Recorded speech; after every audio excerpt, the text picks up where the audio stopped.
रमा परम पूज्यपाद योगाचार्य श्री गणदांक श्रीपाद पर भक्तिभूत प्रणाम। परम पूज्यपाद श्री श्री दादा पूज्यपाद श्री श्री आचार्य देव तथा इष्ट परिवार सकल को मोर भावभूमि प्रणाम। आज विशेष सत्संग उपस्थित बहु सम्मानीय पांजाधारी कर्मीवृंद गुरु भ्राता मातृमंडली को मोर जय गुरु प्रणाम। परम दयाल पाखे समस्त एकांत मंगल कामना करे। आज समावेश बहुत ही आनंदपूर्ण, बहुत उत्साहजनक, जोटा टिके आगुरी अनुज प्रतिम श्रद्धेय विजय भाई आपण मान पाखे बयान रखिले। प्रकृत में वक्ता जी कहेना श्रोता ही ताकू कुहाई दिए। यही लीलाटा सदाबले संगठित होगी चली से नीरव श्रोता जे नीरवरे गोटे प्रेरणा प्रदान करी चली तारी प्रेरणा प्रबुद्ध हेई अलक्ष्य हो अदृश्य भाव हेले भी मनुष्य दुई पद कथा कहूँ। आम तो अनेक पुरातन दीक्षित ये अच्छा बहु बही आपण मैंने पाठ करती किसी मन अच्छी किसी मन ना। ठाकुर कथा कहला बेले से पुनरपि कथा अनेक समय आसी जाए तथापि भल लगे। अभिज्ञता प्रसूत दी चार्टा कथा हिसाब से कहले आउ टिके अधिक भल लगे। आज जी आलोचना है जो परिप्रेक्षी श्रद्धेय विजय भी आलोचना कले जड़े सुभोक्ता उच्च शिक्षित शिक्षार आलोकित आचार्य स्नेहधन्य जड़े कर्मी ओडिशार आमर ओडिशा संगठन में थिले तांकर निजस्व जगार बेंजारपुर एक सुदृश मंदिर होती बहुत ही सुंदर जो मैंने जाइना थे देखी आसवे बड़ कष्ट करती किंतु गोटे भल लगे जे से तांको मंदिर तांको जगार आबद्ध नुहति बहु जगह ओडिशार परिभ्रमण करती। यही जातीय कर्मी मैंने आम मान गोटे अधिक प्रिय मंच अनुष्ठान हिसाब से जहाँ किसी भल लगे जहाँ किसी हुए से समस्त एंजॉय करती। आम भी जाऊँ सेतिकी नहीं काउंट करिवार अभ्यास ही नहीं। जहा विलंबर हेले भी आमर अभय भाई आसुच्च भल होला जोटा सर्वप्रथम एक्सप्रेशन मत भल लगे जोटा आपण मान भी भल लगी सेटा कहूँ अनसीन किंतु एक्सपेक्टेड देखा है नहीं किंतु आशा ही रही से मुह गुड़ाक बड़ गैप पर ये देखा ही गले। यहाँ सत्संग बहुत बड़ लाभ। आज जे मुख्य वक्ता कथा कह कौन मोर गोटे प्रिय एकदम सान भाई भाया मुझे अचानक देखी बोली मुझे जानी मु गोटे एक्सीडेंटाल पर्सन नहीं सत्संग को टोटाली एक्सीडेंटाल पर्सन किंतु आनंददायक व्यापार 8 नंबर यूनिट्र जो मैंने मिसिक समस्त कर समिति को बहुत धन्यवाद दूची। आमर जगन्नाथ भाई नाटा शुणिक आउ टे उत्साही हेली कहीं पुरातन समय जो कर्मी हो नी से समय सहित संयोग कर्म क्षेत्र ताड़े पड़ी किए कुआड़े विच्छिन्न भाव में किमिति जावे पड़ुचु ता भितर जो पुराणा कथा स्मरण कर आम ये पहुँची जाऊँ से गोटे आनंद लगुच। बसी सामने 2 जन वरिष्ठ गोपीनाथ भाईना आमर समस्त सम्मान्य वरिष्ठ हेले भी तदुर्थ वरिष्ठ होती गोपीनाथ परिड़ा दा 2 गोपीनाथ जड़े त्रिपाठी जड़े परिड़ा आउ टे दूर बस डॉक्टर त्रिनाथ महाराणा पूर्वतन आचार्य एकांत स्नेहधन्य 2 जन व्यक्तित्व फैकल्टी लेकिन जो आचार्य सहित बेसी युक्त थे आचार्य बहुत भल पाउले। भल पाइबाटा जो प्रति बढ़ी जाए आम भर भी टिके ईर्षा पलि आसे पछरू ताकि डाक दौ आपण गछपतर चर्चाटा टिके बंद करूँ आउ नवेदन इे बहुत अटिकी रहा कारण अनेक गुड़े नाड़ू आसुची डिस्चार्ज होना गोटे अकुपाई कला बेलू नर शरीर सीमित अवस्था से तो समस्त हम एटू हसाहसी गोटे हुए किंतु सी एत इंटरेस्टेड इंटरेस्ट देखिए फैकल्टीटा आहरी एत उपरक उठी जाऊँगी सी गोटे मनोरम लीला से एक ही धारा को वर्तमान नूतन आचार्य किभली भाव धरती खबर तो पहुँची जाऊँगी सबू तापस भाई नहीं जाता गोपीनाथ भाईना पांजा रिन्युआल फ्लाइट आलिंगनबद्ध हेले आहरी स्नेहधन्य हेले पिता धारा आहरी गोटे संजीवित हो उठला भितर जानिले मनटा बहुत खुशी हो गला। आज देखा पाखे यही तो लीला यही तो प्रेम ପ୍ରେମ ଛଡ଼ା ଆଉ କିଛି ନାହିଁ। ଆଶ୍ରମିକ ମୋର ଘନିଷ୍ଠ ବନ୍ଧୁ, ଭାତୃବିବାଦ ବହୁତ କଠିନ ଅବସ୍ଥା। ଯେଉଁ ଭାତୃବିବାଦ ହେଇଛି, ଭାତୃସ୍ପତ୍ନୀ ଆସିଛନ୍ତି ଆଶ୍ରମକୁ, ସାନ ଯାହାକୁ ଆଦେଶ ଦେଲେ ଗୋଟେ, যেটাକୁ ମୋତେ କହିଥିଲେ, কাহিনা ମୁଁ তাঙ্ক প্রেম বলে সে তো আমি বললাম রান্না বান্না করে তাকে খাওয়াবে না, সে আমার কাছে আসবে না। দেখো করিকি, দেখো যদি ନ আসে ବି ତାକୁ ଖୁଆଇଦେବ। আমি ଦେଖିଲାম ବାବାଙ୍କ କଥା କହିଲି, ଯୋଉଟା ପୂଜପା ଦାଦା ହରଦମ କହୁଥିଲେ, ଅପ୍ରେମର ଭର୍ତ୍ତି ଦୁନିଆ, ଅପ୍ରେମକୁ ପ୍ରେମ দিয়ে জয় করতে হবে। ଯାହା ନେଇକି ଗଲେ একদম ପଠୁ ନାହିଁ। ବଡ଼ କହିଲେ ମୁଁ ଯାଇପାରିବି, ମୋ ସାଙ୍ଗରେ ଅନ୍ୟ ଲୋକ ଅଛନ୍ତି, ଯିବା ଦରକାର ନାହିଁ। ରାନ୍ଧି ବାଢ଼ି କାଣିକି ପାଖରେ ଥୋଇ ଦେଇକି ଯିବି, তথাপি অসুবিধা হবনি খাইয়া পাই। বলে সর্দার কি করবো, এই করে এটা করেছিলাম আপনার বন্ধুর কাছে। বলে খুবই ভালো করে। বলে এর ছাড়া আর উপায় নাই। আনালিসিস সিনথেসিস দিয়ে সমাধান করা সবু সময় সম্ভব নুহে। যে লীলা গুড়িক ইয়া আগুর আলোচনা হলা, মুমূর্ষু পথরু রক্ষা করা, যে ভাল নহলা ভଳି ঘাটি সম্পূর্ণ সেতু আরোগ্য হয়ে যা, তার পশ্চাৎপট যা কিছু সেটা স্বত তাঙ্ক পাখে হচ্ছে। হিসাব কিতাব করি ঠাকুর কিছু করু নথিলে। প্রেমর অবতার যে সে হিসাব কিতাব করি করতে। জীব প্রতি অশেষ প্রেম ভাব হেতু, স্বয়ং বিশ্বআত্মা হেতু এটা স্পন্টানিয়সলি বাহারি আসছে সমাধানটা। এটা হিসাব কিতাব করি কেই দেউনি, আমি ବି ସେମିତି চেষ্টা কলে সেভাবে জিনিসটা সেভাবে হব হি না। বহু লোকଙ୍କର বহু প্রশ্ন, প্রেমময় সে কেমিতিয়া প্রেমময়? শ্রী শ্রী বরদাতাকে অনুভব করি গোটে ভক্ত কইଥିଲେ, সেটা গোটে ক্লাইম্যাক্স সেন্টেন্স বলে ମୁଁ ଭାବେ, যদিও ସେଥିରେ ଶବ୍ଦର ଅଳଙ୍କାର ନାହିଁ। କହିଲେ ଦେଖ ଭଲ ଭାବରେ ଠାକୁରଙ୍କୁ ଚାହିଁକି, ଲବଣୀ ଭଳିଆ ପ୍ରେମ କେମିତି ଝରଝରିକି ସର୍ବାଙ୍ଗରେ ବୋହି ଆସୁଛି ବୋଲିକି ଦେଖ। ପରେ ଆଉ ଗୋଟେ ଅଧିକ କଥା ତାଙ୍କ ପାଇଁ କ'ଣ କୁହାଯାଇପାରେ? ସେ ହେଉଛନ୍ତି ମୋର ଜଣେ ଜ୍ୟେଷ୍ଠ କର୍ମୀ, ବଡ଼ ଭାଇ ଭଳି ଲେଖିଛନ୍ତି ସ୍ୱୀକାରିତରେ ଶ୍ରୀ ଶ୍ରୀ ବରଦାଙ୍କର ରିଲାଇଜେସନ୍। ଲବଣୀ ଯେମିତି ବିଗଳିତ ହେଇକି ବୋହିଯାଏ, ପରମ ପିତା ଠାକୁରଙ୍କୁ ଟିକେ ଲକ୍ଷ୍ୟ କରିକି ଦେଖେ, ସର୍ବାଙ୍ଗରେ ପ୍ରେମ ସେମିତି ଲବଣୀ ଭଳିଆ ବିଗଳିତ ହେଇକି ବୋହି ଚାଲି ଯାଉଛି। ଏଟାକୁ କିଏ ଦେଖେ? ପବନଟାକୁ କିଏ କ'ଣ ଦେଖେ? ଏମିତି ବିଗଳିତ ହେଇକି ପ୍ରେମଟାକୁ ଯିବାକୁ କ'ଣ କେହି ଦେଖିପାରେ? କିନ୍ତୁ ତାକୁ କହିଲେ ଦେଖେ କେମିତି ଚାଲି ଯାଉଛି, ସତେ ଏମିତି ଗଳଗଳିକି ବହୁଛି ଏବଂ ସେ ଦେଖୁଛି। ଏଇ ଯେଉଁ ଭିଜୁଆଲାଇଜେସନର ବ୍ୟାପାରଟା ତାଙ୍କ ପାଖରେ ଯାହା ଘଟୁଛି, ଏଟା ଅନ୍ୟ ଭାବରେ ଘଟୁଛି। ପୁଣି ଭିଜୁଆଲାଇଜେସନ ଯାହା ହଉଛି ସେଟା ସେ ଚାହିଁଲେ ବି ଆମକୁ କହିପାରିବେନି। ଯେଉଁ ମୃତ୍ୟୁର କେତେ ଗୁଡ଼ିଏ କାଣ୍ଡ କହିଲେ, ଆହୁରି ତ ଗୁଡ଼ାଏ ଅଛି। ଅନେକଙ୍କ ପ୍ରଶ୍ନ ଠାକୁର ଯଦି ଜାଣିଥିଲେ କହିଦେଇଥିଲେ କ'ଣ ଅସୁବିଧା ହେଇଥାନ୍ତା? ଠାକୁର ତ ଯାହା ଆନାଲିସିସ୍ ଦେଲେ ଆପଣ ବୁଝିଲେ। ମୋ ଭଳି ପଢ଼ି ଶୁଣି ଭାବି ମୁଁ ମୋର ଗୋଟେ ଠିକ୍ କଲି, ମୋତେ ମୋ ଉତ୍ତର ପାଇଁ ଠାକୁର ଏଇଥିପାଇଁ କହୁନଥିଲେ। ଦେଖନ୍ତୁ, ଠାକୁର ଆମଠୁ ଏମିତି କହିବାକୁ ଗଲେ ବହୁ ଦୂରରେ। ଅନେକ ଲୋକ କହିଛନ୍ତି ମୋତେ, ତୁମେ ଠାକୁରଙ୍କୁ ଦେଖିଛ? ନା ମୁଁ ଦେଖିନେଇ। ଠାକୁରଙ୍କ ପ୍ରେମର ସ୍ପର୍ଶ ପାଇଛ? ମୁଁ ପାଇନେଇ। ଜଣେ ମୋତେ କହିଥିଲେ, କହିଲେ ଦୁର୍ଭାଗା, ମୋତେ ଗାଳି ଦେଉନାହାନ୍ତି, ସ୍ନେହରେ କହୁଛନ୍ତି। ସେଇ ଲୋକ ଆଦୌ ଭକ୍ତ ହିସାବରେ ଗୋଟେ ବଡ଼ ଭକ୍ତ ନୁହଁ, ବରଂ ଛେଚିଡ଼ିଆ ଲୋକ। ସେଇ ଲୋକ କହିଥିଲା, କହିଲା ବେଳେ କାନ୍ଦି ବି ପକେଇଲେ। ସେ ଆଜି ବି ନାହାନ୍ତି।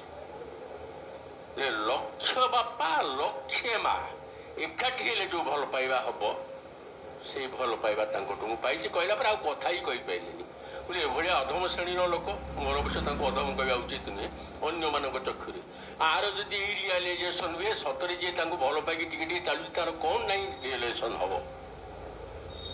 ଠାକୁରଙ୍କ ବ୍ୟାପାରରେ ଠାକୁର ଏତେ ଭଲ ପାଉଥିଲେ, ଯେଉଁ ପ୍ରଶ୍ନ ଆସିଲା ଠାକୁର ଆପଣ କହିଦେଲେନି କାହିଁକି? ଏଇଥିପାଇଁ ଆଇଲା। ମୋତେ ଯେଉଁ କହିଲେ ଠାକୁରଙ୍କୁ ଦେଖିନାହାନ୍ତି, କିନ୍ତୁ ମୁଁ ମନେ ମନେ ଭାବେ ଠାକୁରଙ୍କୁ ନ ଦେଖି ଭଲ ହେଇଛି। ଆମେ ସିନା କଥାରେ କହିଦେଉଛୁ, ଅବଜାନନ୍ତି ମାଙ୍ଗ ମୁଢ଼ା କଥାଟା ଗୀତାର ବହୁତ ସତ୍ୟ ଭାଇ। ଯେତେ କୁହନ୍ତୁ, ଯଦି ଠାକୁର ସତରେ ଏମିତି ମିଳାମିଶା ମୋର ହେଇଥାନ୍ତା, ହୁଏତ ଠାକୁରତ୍ୱଟାକୁ ଗୁରୁତ୍ୱ ଦେବା ଭାବଟା ହୁଏତ କମି ଯାଇଥାନ୍ତା। ବହୁ ପୁରାତନ ଲୋକଙ୍କ ପାଖରୁ ମୁଁ ଶୁଣିଛି, ଆମେ ଯାଉ ଠାକୁରଙ୍କୁ ଦର୍ଶନ କରୁ, ପ୍ରଣାମ କରୁ, ପଳେଇ ଆସୁ, ଆମେ ଅନ୍ୟ ଆଡ଼େ ସିଆଡ଼େ ବୁଲୁଥାଉ, ଛୁଆମାନେ ବି ବୁଲୁଥାନ୍ତି, ଠାକୁର ଗୋଟେ ଘରର ମୁରବେଳା ଏମିତି ବସିଥାନ୍ତି। ବେଶୀ ଆଉ ଗୋଟେ କିଛି ନୁହଁ। ସେଭଳିଆ କର୍ମୀ ଏବେ ବି ବଞ୍ଚିଛନ୍ତି। ଠାକୁର କିଛି ଅବଜ୍ଞା କରୁନାହାନ୍ତି। ଯୋଉ ୱେଟଟା ଏଇ ଯୋଉଟା ଏଟା ତାଙ୍କର ଗୋଟେ ସ୍ୱାଭାବିକ ପରିବେଶ ଭିତରେ ଏତେ ଡାଇଲ୍ୟୁଟେଡ୍ ହେଇଯାଉଛି ଯେ ସେମାନଙ୍କର ସେଇ ଇଏଟା ଆସୁ ହିଁ ନାହିଁ।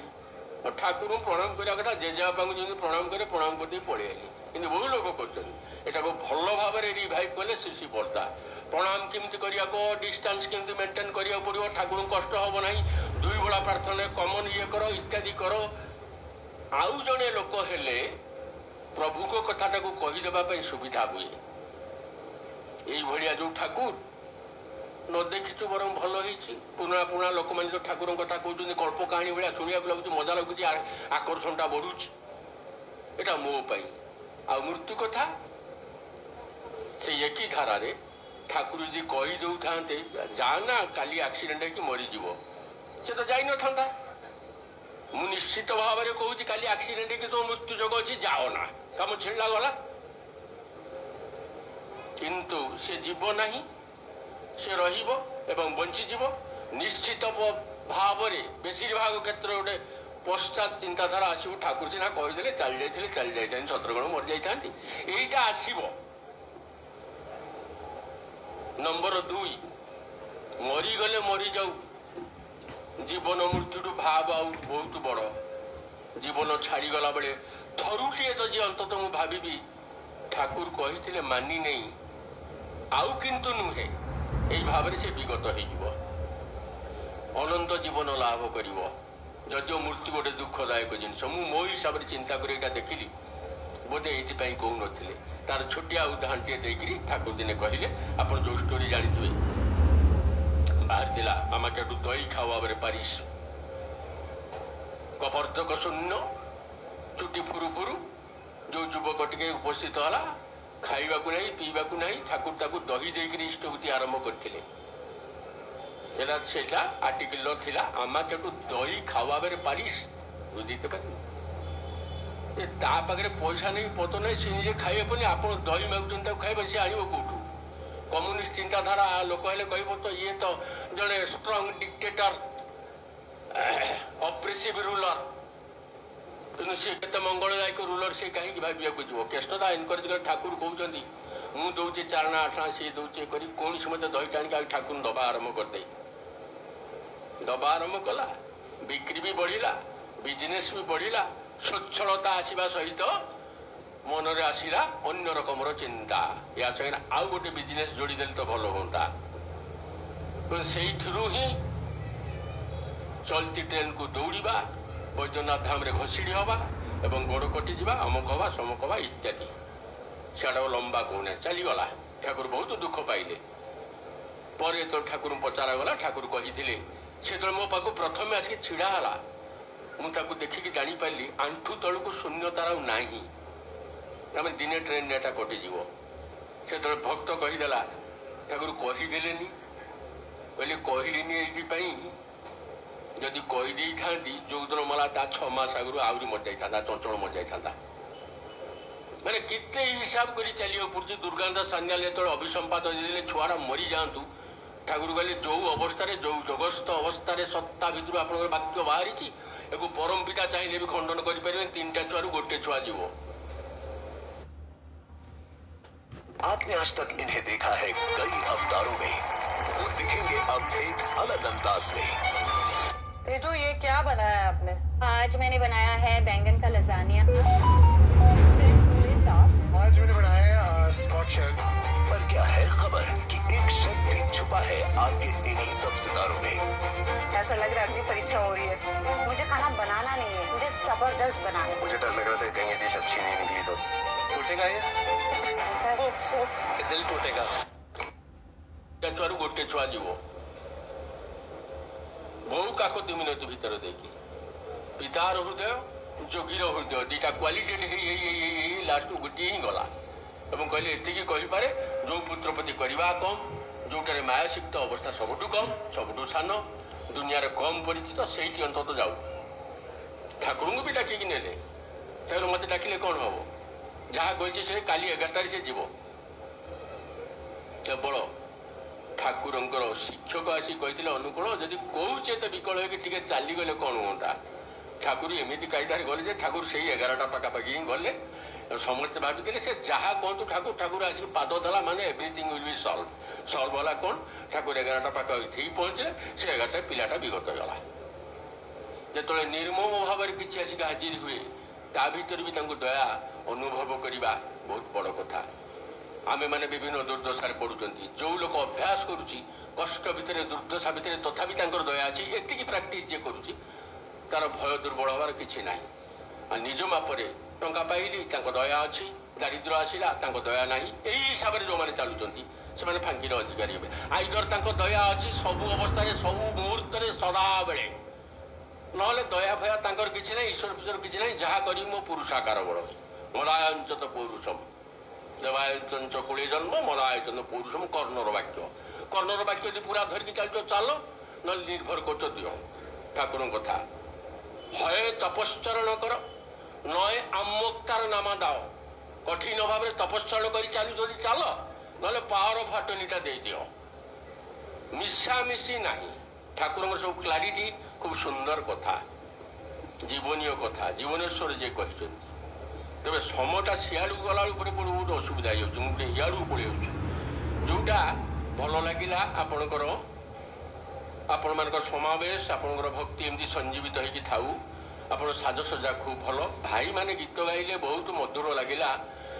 ଆଉ ଅନ୍ୟ ଜାଗାରେ ବି ଡେଭଲପ୍ କଲାଣି। କେତେ ଥର କହି ଆସିଛି ଭାଇ, ବାଜଣାଟା ସଙ୍ଗୀତର ଶବ୍ଦଟାକୁ ଅତିକ୍ରମ ନ କରୁ।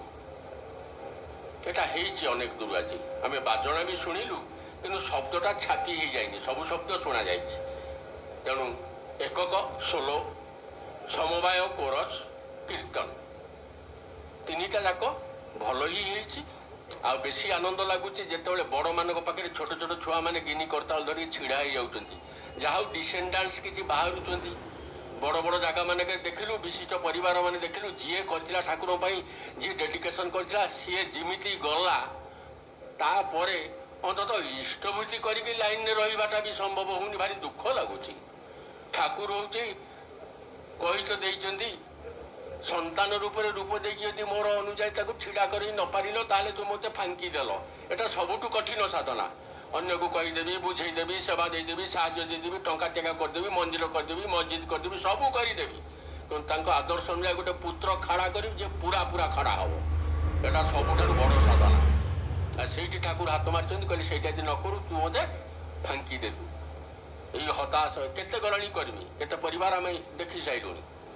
ଯିଏ ମୁଖ୍ୟ କର୍ମୀ ଗଲା ପରେ ତାଙ୍କ ସହିତ ସଙ୍ଗତି ଥିଲା ଭଳି ଆଉ 2 ଜଣ ଖଣ୍ଡେ ବାହାରୁନାହାନ୍ତି। ଏମିତି ହେଲେ ଚାଲିବ? এটা কোনো ସାମୟିକ ଉନ୍ମାଦନା? କେତେ ଲୋକ ଆଜି ମାତିଗଲେ କାଲି କେହି ନାହିଁ। ଏଭର କଣ୍ଟିନ୍ୟୁଇଂ ଜିନିଷ ଠାକୁରଙ୍କର। ତେଣୁ ପରିବାରଟାକୁ ତିଆରି କରିବା, ସନ୍ତାନ ସନ୍ତାନ ଯେମିତି ତିଆରି କରେ ସେଇ ହିସାବରେ ଦେଖିବାକୁ ଗଲେ ଇଏ ଟିକେ ଖଜଣି ବଜେଇ ଦେଲେ ଟିକେ ସାମୟିକ ଭଲ ଲାଗିଲା। ଯାହା ହଉ ପିଲା ଗୁଡ଼ାକ ଆସିକି ଡେଉଁଛନ୍ତି, କହିହେବନି। ତାଙ୍କର ବି ମଙ୍ଗଳ ବନ୍ଧୁ ପ୍ରଭୁ। ବୟସନ୍ଧି ଯେତେବେଳେ ଆସିବ, ଆଡୋଲେସେନ୍ସ ଯେତେବେଳେ ଆସିବ, ପ୍ରକୃତିର ମସଲା ଯେତେବେଳେ ମିଶିବା ଆରମ୍ଭ କରିବ, ସେମାନେ କୋଉ ରୂପ ଗ୍ରହ ପରିଗ୍ରହ କରିବେ ଭଗବାନ ଜାଣନ୍ତି। ପ୍ରଭୁ ତାଙ୍କୁ ରକ୍ଷା କରନ୍ତୁ। ପୁଅ କ'ଣ ଝିଅ କ'ଣ, ଟିନେଜର ବହୁତ ତଳେ ଥିଲାବେଳେ ସମସ୍ତେ ଅଲମୋଷ୍ଟ ଇକ୍ୱାଲ, କଣ୍ଠ ସ୍ୱର ବର ସବୁ। ଆଡୋଲେସେନ୍ସ ଆସିବା ସହିତ ଯେମିତି ହରମୋନ ମିଶିବା ଆରମ୍ଭ ହେବ, ଅବୟବର ପରିବର୍ତ୍ତନ ସହିତ କଣ୍ଠସ୍ୱର ପରିବର୍ତ୍ତନ ସହିତ ବହୁତ ନୂଆ ଜିନିଷ ବିଶେଷ କରି ଏଇ ବୟସନ୍ଧି ସମୟରୁ ଡେଭଲପ୍ କରିବ। ପିତାମାନେ ମାତା ଲକ୍ଷ୍ୟ କରିକି ତାକୁ ନର୍ଚର ଦେବା ଦରକାର। ସେହି ସମୟରେ ପିତାମାତା ତାଲି ଲେଭୁଲକୁ ଚାଲିଯିବା ଦରକାର। ନର୍ଚର ଦେବାଟା ଏତେ ସହଜ ନୁହେଁ। ଜନ୍ମ କରିଦେବାଟା ବରଂ ସହଜ, କିନ୍ତୁ ନର୍ଚର ଦେବାଟା ତାଠୁ ଆହୁରି କଠିନ। ମା' ମାନେ ଭାଇମାନେ ସମସ୍ତେ ସେ ସହଜରେ ମା' ମାନଙ୍କର ଭୂମିକାଟା ହେଉଛି ଅଧିକ ବେଶୀ। ଯେ ବହୁତ ରକମ କଥା, ଜବରଦସ୍ତି ଖୁଆଇବା, ଶୋଉନୁ କାହିଁକି ଶୋଇପଡ଼, ଆରେ ଭୋକ ନହେଲେ କିଏ କାହିଁ ଖାଇବ, ନିଦ ନ ମାରିଲେ କିଏ କାହିଁ ଶୋଇବ। କିନ୍ତୁ ସେ କାମରୁ ନିଷ୍କୃତି ପାଇବା ପାଇଁ ଚାହୁଁଛନ୍ତି। କ'ଣ କଲେ କୁ ସମାଧାନ କରିବ? ଘରେ ଘରେ ଏଭଳିଆ ସମସ୍ୟା। ଯାଇ ହଉ, ପାରିବାରିକ ଜୀବନଟାକୁ ତୋଳି ଧରିକିରି ଯେମିତି ଆମ ଆଦର୍ଶକୁ ଅନୁସରଣ କରିବା ପାଇଁ ଠାକୁର କହିଛନ୍ତି।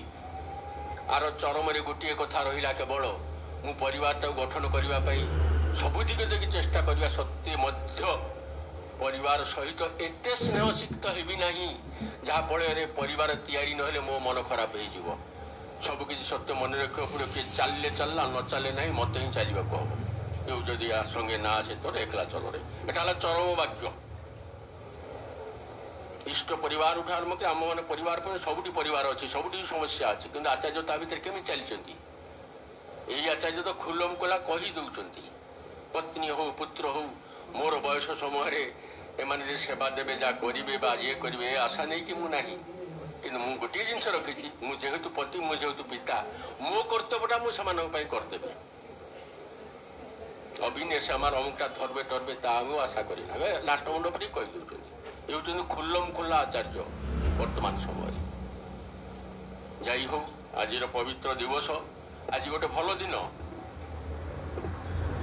भाद्र कृष्ण एकादशी काली दलन एकादशी से श्रीकृष्ण लीला जो कथा टी आगुरी आलोचना होता जन्माष्टमी गला नंदोत्सव गला पुतना केमी क्षीर पियाई मारी सब जानते गोटे शोषार सी भी गला तापरे आसला आज एकादशी काली दलन एकादशी जीवन विरुद्ध जहा विषाक्त जहा से भाव में दलन करी रामचंद्र श्रीकृष्ण समय जो भाई घटना गुड़ाक डायरेक्ट आकरिक तीर मारिदबा साप को दलन करदे बकासुर को मोड़ीदबा इत्यादि जहाँ कि ठीक से भाव में यही जुगे नुहे ये जुगर धरणटा प्रेमास्त्र बाद कहीं ना यहाँ सब बड़ कथा ठाकुर समयटा से भाव में जामें अनुगामी अनुसरण करके चलवा पूर्वतन को स्मरण रखा जिते पितांकर श्लोक आवृत्ति आम शुणुचे आजिकल तो घरे कई श्लोक फोक बोलवाटा आउटडेटेड हो गला आम पिला दिन सब बापा देखा बेलू घर कम दाम चलु गोड़ा चलु ठाकुर पूजा चलु गोटे श्लोक बराबर एमुंड समुद्र चलु गोटे श्लोक कौन गोटे श्लोक से गुड़ाक आम मुखस्थ करने मन रहीगला कि व्याकरणगत भूल श्रीकृष्ण बाबद एमती गोटे प्राय कहते बापा मन पड़ जाए किड़ी कुतूहली छिन्न विवादम मल्ल निपातित मुष्टिक घातम तंग प्रणमामि च बाल गोपालम तुम्हें एते चतुर चूड़ामणि तुम्हें हस कौतुक केड़ी कौतूहली छिन्न विवादम ठाकुर यहाँ हस मजार केते स्टाइल करवाद मेटे दौले से शिशु पुणी कंसर मल्ल जो आसिले मल्ल निपातित मुष्टिक घातम वज्रादपि कठोराणी मृदुनी कुसुमादपि दीटाक चरित्र मल्ल निपातित मुष्टिक घातम तंग प्रणमामि च बाल गोपाल ये छुआ यहाँ करदे पारे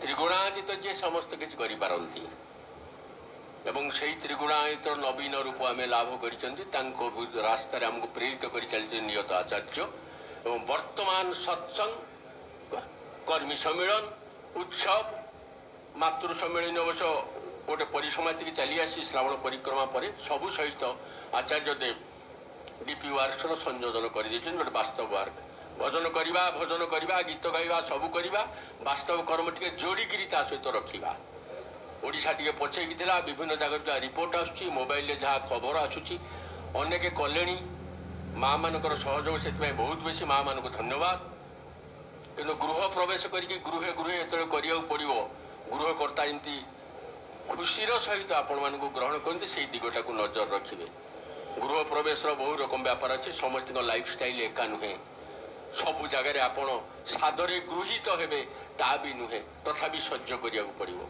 जदि कौन सी डीपी वर्क्स पूर्णांग रूप में आम सफल करपारती तार फलटा आम ही उपभोग करवा आ समाज भी से भाव में उपकृत हम आज ये थाऊ समस्त बहुत धन्यवाद गायक गायिका कीर्तनिया आयोजक आयोजिका जो मैंने अच्छा 8 नंबर गुरुभ्राता मैंने समस्त शारीरिक मंगल कामना कर आनंद रुहतु इष्ट को धरी एमती वर्ष थे देखा हो भाद्र परिक्रमा पुराणा दिन श्रुति मन पड़ा ये आम शिक्षा ये आम दीक्षा ये आम स्वस्थनी ये सबकि निज गाँ भाया से समय भुवनेश्वर चेहरा भी एमती नाला आज मु गला बेलू भी जीपीएसटा मारदे बाटटा काले पाइबेनि बोली ये अवस्था जय हो समस्त धन्यवाद जय गुरु प्रभु समस्त मंगल करूँ वंदे गुरु।